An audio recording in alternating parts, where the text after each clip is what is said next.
हे जे तुम्ही इंजेक्शन देता म्हणजे आधी नुसतंच इंजेक्शन देऊन तो क्लॉट डिझॉल्व होतो का बघता की डायरेक्ट पेशंटला घेऊन तुम्ही अँजिओप्लास्टीज करता? कसं असतं की कॅथलॅब वगैरे ऑर्गनाईज करण्यामध्ये थोडा वेळ जातो. समजा कॅथलॅबमध्ये केस चालू आहे काही किंवा पेशंटची फॅमिली थ्रॉम्बेक्टॉमीचं डिसिजन घ्यायला वेळ लावते आहे. देर व्हेरियस फॅक्टर्स, सोशल फॅक्टर्स म्हणा किंवा वॉट एव्हर.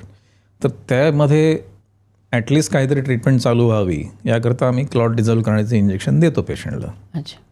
एक 10% केसेसमध्ये डिझॉल्व होऊन जातो क्लॉट. इव्हन मोठा क्लॉट डिझॉल्व होऊन जातो 10 ते 20% केसेसमध्ये, डिपेंडिंग ऑन कुठली रक्तवाहिनी बंद आहे ते. सो दॅट इज प्युअर लक. म्हणजे पेशंटचं नशीब आहे ते की इंजेक्शनवरच काम झालं. आता थ्रॉम्बेक्टोमीला आम्ही कॅथलॅबमध्ये घेतल्यानंतर पहिली स्टेप ही अँजिओग्राफीची असते. तर इनिशियल अँजिओग्राफीमध्ये असं आढळलं की अरे इंजेक्शन जे दिलं होतं खाली एमर्जन्सीमध्ये त्याच्यामुळे हा अर्ध्या पाऊण तासात क्लॉट तर डिझॉल्व झालेला आहे. मग थ्रॉम्बेक्टोमी केली जात नाही. It is as simple as that. म्हणजे वी अबॅन्डन द प्रोसिजर.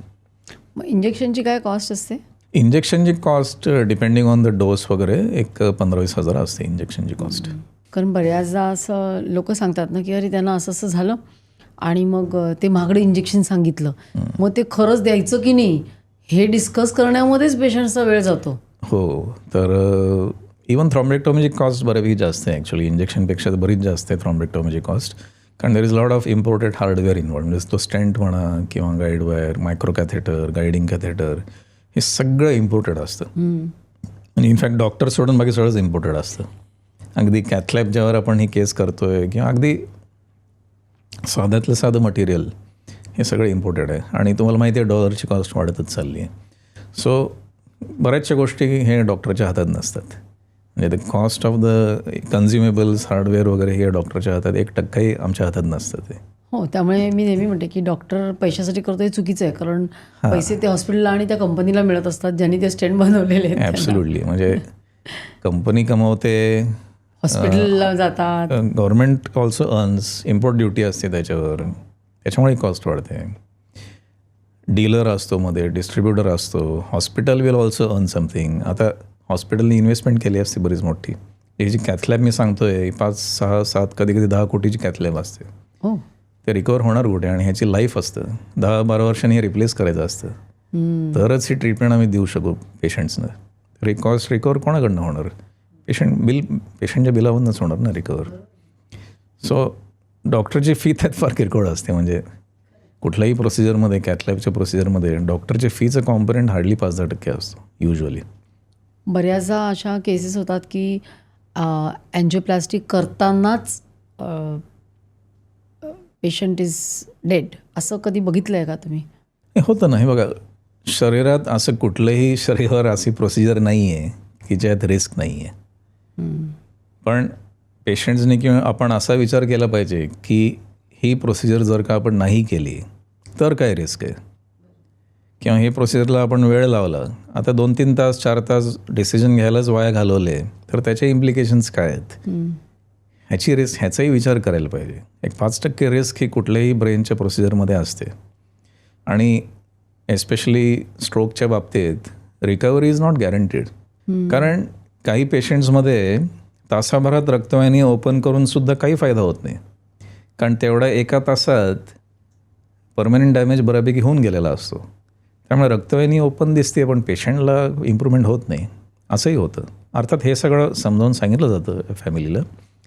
काही पेशंटमध्ये 5-6 तासांनी रक्तवाहिनी ओपन करूनसुद्धा पेशंट 1-2 दिवसात एकदम नॉर्मल होऊ शकतो. So it all depends on the collateral circulation किंवा ब्रेनचं जे रिझर्व आहे, म्हणजे ब्रेनला किती सपोर्ट आहे कोलॅटरल फ्लोचं, त्याच्यावर बऱ्याचशा गोष्टी डिपेंडेंट असतात जे ऑन द स्पॉट असं प्रेडिक्ट नाही करता येत की कुठल्या पेशंटला किती फायदा होईल आणि त्याला किती वेळात तो फायदा होईल. आता युजली फॅमिलीचा असं कन्सेप्ट असतं की एवढा खर्च केल्यावर इन्स्टंट काहीतरी इन्स्टंट रिझल्ट दिसायला पाहिजे. हे समजावून सांगितलं जातं फॅमिलीला आधी की इन्स्टंट रिझल्ट जरी नाही दिसला तरी काही नाही केलं तर 20% मॉर्टॅलिटी, म्हणजे पेशंट दगावण्याची शक्यता, आणि 80% पॉसिबिलिटी की पेशंट हा कायम अधूर राहू शकतो मोठ्या स्ट्रोकमध्ये. ॲज अगेन्स्ट दॅट पेशंटची 6 महिन्यात बऱ्यापैकी रिकव्हरी जरी झाली तरी काय वाईट आहे. म्हणजे अगदी तुम्हाला इन्स्टंट रिझल्ट जरी नाही दिसला तरी long term result is much better than not doing और डुईंग इट लेट. असं तुम्ही कधी बघितलं आहे का की त्या फॅमिलीनी स्ट्रोक झाला समजलं, असं कधी केसेस आल्या आहेत का की त्यांना फॅमिलीला कळलं पण त्यांनी पाणी द्या खायला द्या असं केल्यामुळे वेळ गेला आणि किंवा त्यांना तोंडाचा पॅरालिसिस झाल्यामुळे गिळता येत नव्हतं आणि वर्सन झाले केस, असं बघितलं आहे का? भरपूर. कारण घरी काही झालं तरी, काही ॲबनॉर्मल झालं कुठलंही मेडिकली इसमाला, की पहिली रिॲक्शन काय असते, अरे पाणी आणा पाणी आणा पाणी द्या. पण जर का पेशंट अर्धवट बेशुद्ध असेल किंवा पॅरालिसिसमुळे पेशंटच्या गिळण्याच्या क्रियेवर, आता शरीराचं प्रत्येक फंक्शन हे ब्रेनमध्ये कंट्रोल केलं जातं, तर त्या स्ट्रोकमुळे पेशंटच्या गिळण्याच्या प्रक्रियेवरच परिणाम झाला असेल तर तुम्ही फोर्सिबली पेशंटला पाणी पाजलं, एस्पेशली फ्लॅट पोझिशनमध्ये, तर ठसका लागून ते पाणी लंग्समध्ये जाऊन निमोनिया होऊ शकतो पेशंटला.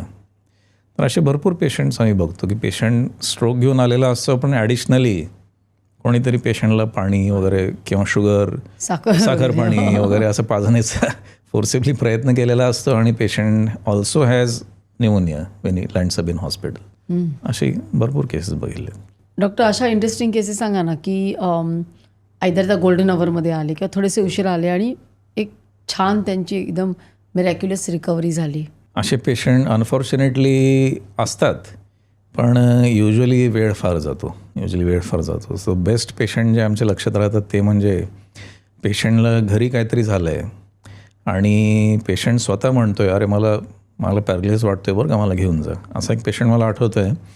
ही वॉज एज्युकेटेड पर्सन आणि त्याची जीभ जड व्हायला लागली. घरातले सगळे म्हणत होते की बाबा थांबा थोडा वेळ, बघू ना आपण, शुगर कमी झाली असेल, शुगर वाढली असेल. पेशंट हिमसेल्फ इन्सिस्टेड की नाही, कुठे ते काहीतरी वाचण्यात आलं असेल मोस्टली, सो मला घेऊन चला ताबडतोब. आणि by the time the patient reach the hospital within 30-45 minutes stroke बऱ्यापैकी वर्सन झालेला होता. म्हणजे ग्रेड 0 पॉवर झाली होती एका बाजूला आणि बोलणं पूर्ण बंद पडलं होतं. तर हे मला सगळं नंतर सांगितलं त्यांनी की तेच इन्सिस्ट करत होते म्हणून आम्ही त्यांना घेऊन आलो. तर आम्ही त्यांचं ऐकलं नसतं, कारण रात्रीची वेळ होती आणि ते झोपी गेले असते, तर कदाचित दुसऱ्या दिवशी सकाळी अरे उठत का नाही आहेत म्हणून हॉस्पिटल आणलं जातं, असं झालं असतं आणि time would have been lost permanently. तर हा पेशंट मला एकदम क्लिअरली आठवतो आहे की बिकॉज द पेशंट इन्सिस्टेड, असं फार थोडं होतं ॲक्च्युली, थोड्या केसेसमध्ये होतं. देन ही वॉज ब्रॉड, मग मोठी रक्तवाहिनी बंद होती, मग थ्रॉम्बेक्टॉमी केली and the patient recovered fully within about 2 days 48 hours. पण आय एम शुअर की रात्री त्यांना झोपू दिलं असतं फॅमिलीने किंवा त्यांना ग बसावं म्हणून तुमचं नेहमीच आहे असं म्हणून दुर्लक्ष झालं असतं तर it would have been too late for him. ही क्लिप जर तुम्हाला आवडली असेल तर संपूर्ण पॉडकास्ट बघण्यासाठी सर्व काही पॉडकास्ट चॅनलला भेट द्या आणि सर्व काही प्लसला सबस्क्राईब करायला विसरू नका.